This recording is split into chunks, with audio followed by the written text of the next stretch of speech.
Function और उसका domain range अलग से देखेंगे। पीस वाइज में जितने भी टाइप्स हैं सबका डोमेन रेंज अलग से देखेंगे। रेशनल रिलेशनल टाइप के फंक्शन क्या होते हैं ये अलग से डिफाइन करेंगे। मतलब सबके लिए प्रॉपर अलग से क्लास होगी और हर टाइप के फंक्शन के लिए डोमेन रेंज सब अलग से डिफाइन करेंगे, क्योंकि लॉगरिथमिक है तो इसके कुछ अपने इसकी प्रॉपर्टीज होती हैं, ट्राइगोनोमेट्रिक, एक्सपोनेंशियल, इनवर्स, या ये सिग्नम फंक्शन है, ग्रेटेस्ट इंटीजर फंक्शन है, फ्रैक्शनल पार्ट फंक्शन है, सबकी प्रॉपर्टीज होती है। तो प्रॉपर सबकी क्लास अलग अलग से डिफाइन करेंगे और उनका डोमेन रेंज सब अलग से करेंगे।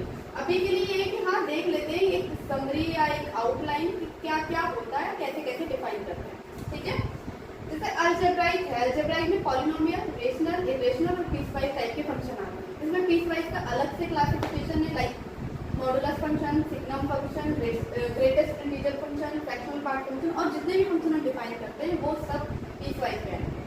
अब ट्रांसेंडेंटल में किस टाइप के आते हैं? Logarithmic, exponential, trigonometric and inverse. तो जब हम डिफरेंशिएशन इंटीग्रेशन करते थे तो आइलेट वाली चीज माइंड में रख के करते थे कि कौन सा फंक्शन फर्स्ट मानेंगे एंड सेकंड मान के जब सॉल्व करते थे इंटीग्रेशन, तो इसी के हिसाब से करते थे। ILATE, I means inverse, L means logarithmic, A means algebraic, T means trigonometric, E means exponential. तो अलजेब्राइक अलग हो गया, उसका पार्टीशन कर दिया अलग से, और बाकी चारों ट्रांसेंडेंटल में आते हैं। ठीक है, तो पॉलिनोमियल टाइप के फंक्शन किसे कहेंगे?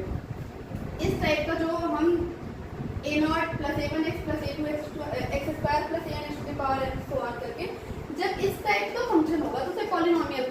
ठीक है, इसका अलग से ग्राफ बनेगा, जैसे आइडेंटिटी के लिए अलग से बनेगा। जब इसके सब टर्म हटा दो, केवल a0 प्लस a1x बचेगा तो ये आइडेंटिटी फंक्शन है। ठीक है, आइडेंटिटी पॉलिनोमियल में जाएगा। सिर्फ a0 बचेगा तो ये कांस्टेंट है। दो टर्म तक बचाएंगे तो ये क्या है? स्क्वायर, फिर क्यूबिक, ऐसे ही पॉलिनोमियल का अलग से क्लासिफिकेशन। तो पहले जब हम स्टार्ट करेंगे डोमेन रेंज पे बात करना, तो पहले पॉलिनोमियल की सारी प्रॉपर्टीज दिखाएंगे कि किस टाइप के फंक्शन बन सकते हैं इससे। ठीक है, रेशनल टाइप के फंक्शन क्या होते हैं? जिनको नॉन रिपीटिंग, नॉन टर्मिनेटिंग, ये तो याद ही कर लो कि इरेशनल में क्या आता है? Non repeating, non terminating. इस टाइप के फंक्शन को इरेशनल कहते हैं। ठीक है, तो रेशनल क्या होगा? इसका ऑपोजिट, जो या तो टर्मिनेट हो जाए या रिपीट हो जाए। ठीक है, तो रेशनल टाइप के हो गया। पीस वाइज सबसे बड़ी क्लास है पीस वाइज की, जिसमें आता है मॉडुलस फंक्शन। इसका एक ग्राफ देख लेते हैं। मॉडुलस फंक्शन का क्या? मॉडुलस ग्राफ में पहले डेफिनेशन देख लेते हैं। मॉडुलस फंक्शन अगर हम डिफाइन करेंगे तो इसकी वैल्यू आती है x जब x ग्रेटर देन 0 होगा और माइनस x जब x लेस देन 0। ये इसका डेफिनेशन है। ठीक है, ये है सिग्नम फंक्शन। ये कैसे डिफाइन होगा? सिग्नम फंक्शन ऐसे डिफाइन होता है, mod x by x। कैसे डिफाइन होगा कि x लेस देन 0 के लिए इसकी वैल्यू होती है माइनस। ठीक है, x इक्वल्स टू 0 के लिए इसकी वैल्यू होती है 0, x ग्रेटर देन 0 के लिए इसकी वैल्यू होती है 1। ठीक, ये अपना मॉडुलस फंक्शन का डेफिनेशन है, mathematical definition.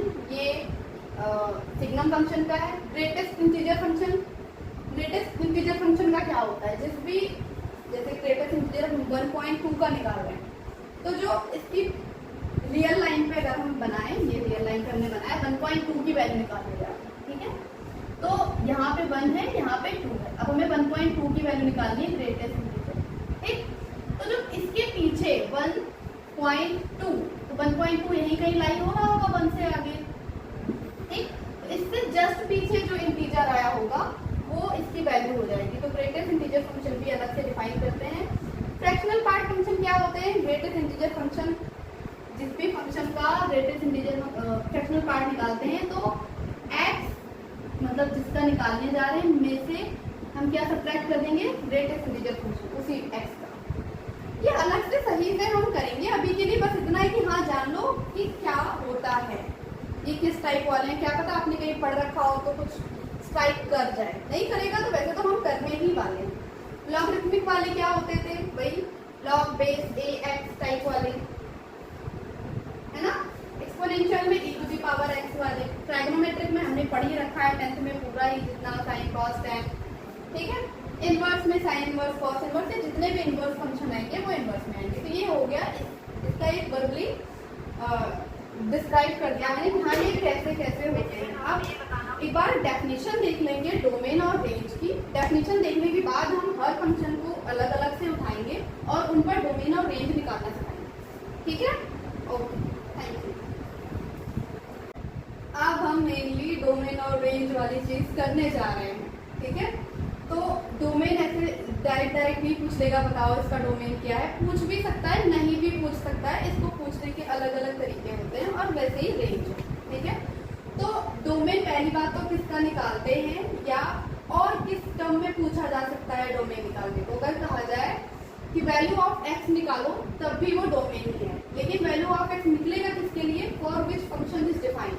Value of x उसी के लिए निकलेगा जिसके लिए फंक्शन डिफाइन होगा, तो वो डोमेन होगा। ठीक है, और किस टर्म में पूछा जा सकता है ये बताओ कि डोमेन अगर हमें ग्राफ के थ्रू बताना हो तो हम कैसे बताएंगे कि डोमेन कहाँ है। तो domain is expansion of graph on x axis, मतलब एक्स एक्सिस कहाँ तक स्पैन हुआ है उसे हम डोमेन कहेंगे। ठीक है, अगर ग्राफ में देखकर बताना हो। और किस टर्म में पूछा जा सकता है, अगर पूछा जाए सेट ऑफ प्री इमेज बताओ, कोई फंक्शन दे दी जाए उसका सेट ऑफ प्री इमेज पूछा जाए तो वो भी डोमेन ही पूछ रहा है इनडायरेक्ट। ठीक है, कैसे निकालते हैं, रूल क्या है, फॉर्मूला क्या है, वो हम देखेंगे अभी आगे, लेकिन फिलहाल के लिए क्वेश्चन कैसे फ्रेम होते हैं डोमेन वाले वो हमने बता दिया कि अगर वैल्यू ऑफ एक्स पूछे या एक्स एक्सिस पर कितना एक्सपैन है पूछे या ग्राफ देकर पूछे कि डोमेन क्या है, तो जितना एक्स एक्सिस पे एक्सपैन होगा वही उसका डोमेन होगा।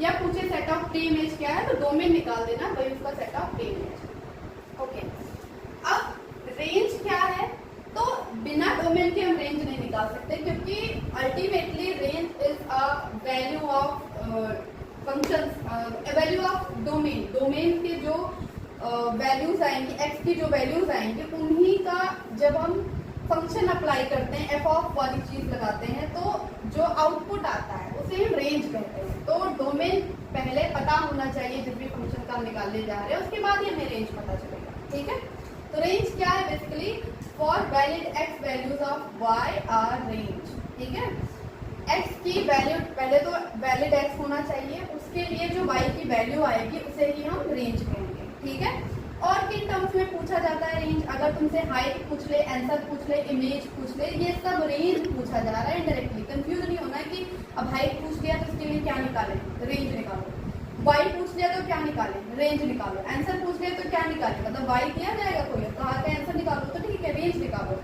इमेज, सेट ऑफ इमेज पूछ ले तो मतलब रेंज निकालो। तो मतलब ये सारे टर्म इतने होने चाहिए कि हाँ बिल्कुल कंफ्यूजन नहीं होनी चाहिए कि पूछा गया इमेज हम डोमेन निकाल रहे हैं, पूछा गया प्री इमेज हम रेंज निकाल रहे हैं। बहुत क्लियर होना चाहिए, डोमेन वाली चीज उधर है, रेंज वाली चीज इधर है।